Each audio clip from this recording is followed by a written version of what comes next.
കർണാടകയിലെ ഷിരൂരിൽ മണ്ണിടിച്ചിലിൽ കാണാതായ അർജുനായുള്ള തെരച്ചിൽ അവസാന ഘട്ടത്തിൽ എത്തിയിരിക്കെ കർണാടക സർക്കാരിനെ രൂക്ഷമായി വിമർശിക്കുകയാണ് CPM മുഖപത്രമായ ദേശാഭിമാനി. അർജുൻ അനാസ്ഥയുടെ ആഴങ്ങളിൽ എന്ന തലക്കെട്ടിൽ പ്രസിദ്ധീകരിച്ച എഡിറ്റോറിയൽ വഴിയാണ് ദേശാഭിമാനി കർണാടക സർക്കാർ രക്ഷാപ്രവർത്തനത്തിൽ അനാസ്ഥ കാണിച്ചതായി ആരോപിക്കുന്നത്. അപകടം നടന്ന് 4-ാം നാൾ അവിടെ എത്തിയ മലയാള മാധ്യമങ്ങളാണ് 11 പേർ മരിച്ച അപകടത്തിൻ്റെ ഭീകര കാഴ്ചകളും ദുരന്തത്തിൻ്റെ വ്യാപ്തിയും പുറം ലോകത്തെ അറിയിച്ചതെന്നും അതുവരെ ഒഴുക്കിൽപ്പെട്ടവൻ ഒഴുകിപ്പോയി എന്ന സമീപനമാണ് കർണാടക സർക്കാർ സ്വീകരിച്ചതെന്നും ദേശാഭിമാനി പറയുന്നു. അപകട വിവരം അറിഞ്ഞ ഉടനെ മുഖ്യമന്ത്രി പിണറായി വിജയനും മന്ത്രിമാരും കർണാടക സർക്കാരിനെ നിരന്തരം ബന്ധപ്പെട്ടതോടെയാണ് തിരച്ചിലെന്ന പേരിൽ 19-ാം തീയതി 4 JCBയും കുറച്ച് ലോറികളും ആ സ്ഥലത്തേക്ക് എത്തിച്ചതെന്നും ദേശാഭിമാനി പറയുന്നു.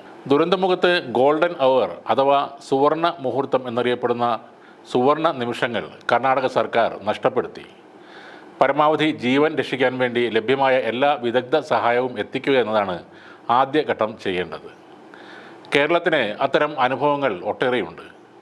ഓഖി മുതൽ പ്രളയം വരെ, കവളപ്പാറ മുതൽ പുത്തുമല വരെ എത്രയെത്ര പ്രകൃതി ദുരന്തങ്ങൾ താണ്ടിയവരാണ് നമ്മൾ. ദുരന്ത വാർത്തകൾ പുറത്തറിയുന്ന നിമിഷം മുഖ്യമന്ത്രി പിണറായി വിജയൻ്റെ പ്രശസ്തമായ ആഹ്വാനം അപ്പോൾ നമ്മൾ ഒന്നിച്ചിറങ്ങുകയല്ലേ എന്നതാണ് ഓർമ്മ വരുന്നത്. നമ്മുടെ പ്രിയപ്പെട്ട അർജുൻ്റെ കാര്യത്തിലും അതുണ്ടാകണമായിരുന്നു. പക്ഷേ ആ ഹതഭാഗ്യൻ വീണത് കേരളത്തിൽ നിന്ന് 300 കിലോമീറ്റർ അകലെയായിപ്പോയി.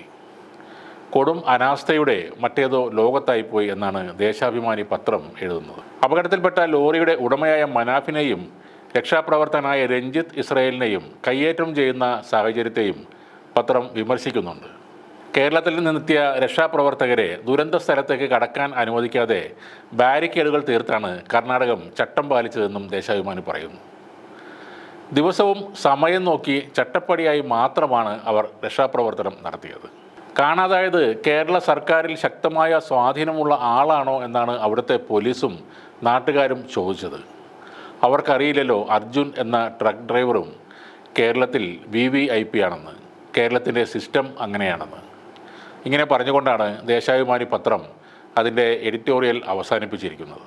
കേരളത്തിൽ കവളപ്പാറ ഉരുൾപൊട്ടൽ ദുരന്തമുണ്ടായിട്ട് 5 വർഷമാകാൻ പോകുന്നു.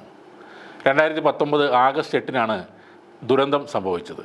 മലയോര മേഖലയെ ഉരുൾപൊട്ടലിൻ്റെയും പ്രളയത്തിൻ്റെയും രൂപത്തിൽ വിഴുങ്ങുകയായിരുന്നു. കവളപ്പാറ മുത്തപ്പൻ കുന്നിൽ ഉരുൾപൊട്ടി താഴ്വാരത്തെ 45 വീടുകൾ മണ്ണിൻ്റെ അടിയിലായി. രാത്രി 8 മണിക്ക് നടന്ന ഈ ദുരന്തത്തിൽ ഓടി രക്ഷപ്പെടാൻ പോലുമാകാതെ 59 ജീവനുകൾ മുത്തപ്പൻ കുന്നിൻ്റെ അടിയിലുമായി. 20 ദിവസത്തോളം നീണ്ട തിരച്ചിലിൽ 48 മൃതദേഹങ്ങൾ കണ്ടെടുത്തിരുന്നു. 11 പേർ മുത്തപ്പൻ കുന്നിൻ്റെ മടിത്തട്ടിൽ ഇപ്പോഴും അന്ത്യവിശ്രമം കൊള്ളുന്നുണ്ട്. അതിലാരെയും കുറ്റപ്പെടുത്തിയിട്ടും കാര്യമില്ല. ചില പ്രകൃതി ദുരന്തങ്ങൾ അങ്ങനെയാണ്. അതിൽ നിന്നും രക്ഷപ്പെടാനോ വളരെ ശ്രമകരമായിരിക്കും. ഈ സമയത്ത് അയൽ സംസ്ഥാനത്തെ പഴിചാരുന്നതിൽ യാതൊരു അർത്ഥവുമില്ല. അവരെ കൊണ്ട് ചെയ്യാവുന്നതിൻ്റെ പരമാവധി തന്നെയാണ് അവർ ഇപ്പോൾ ചെയ്തുകൊണ്ടിരിക്കുന്നത്. ഈ ദുരന്തത്തിൽ കാണാതായ 6 പേരുടെ ബോഡി അവർ കണ്ടെത്തിയിരുന്നു. ശേഷിക്കുന്ന 3 പേരിൽ ഒരാളാണ് അർജുൻ. ആ 3 പേരെയും അവർ തന്നെ കണ്ടെത്തുമായിരുന്നു. കേരളത്തിലെ മാധ്യമപ്രവർത്തകരുടെയും സന്നദ്ധ പ്രവർത്തകരുടെയും ഇടപെടൽ കൊണ്ട് കാര്യങ്ങൾ കുറച്ചുകൂടി വേഗത്തിൽ ആയെന്നതും യാഥാർത്ഥ്യം തന്നെയാണ്. അത് മറക്കാൻ പാടില്ലാത്ത ഒരു വിഷയവുമാണ്.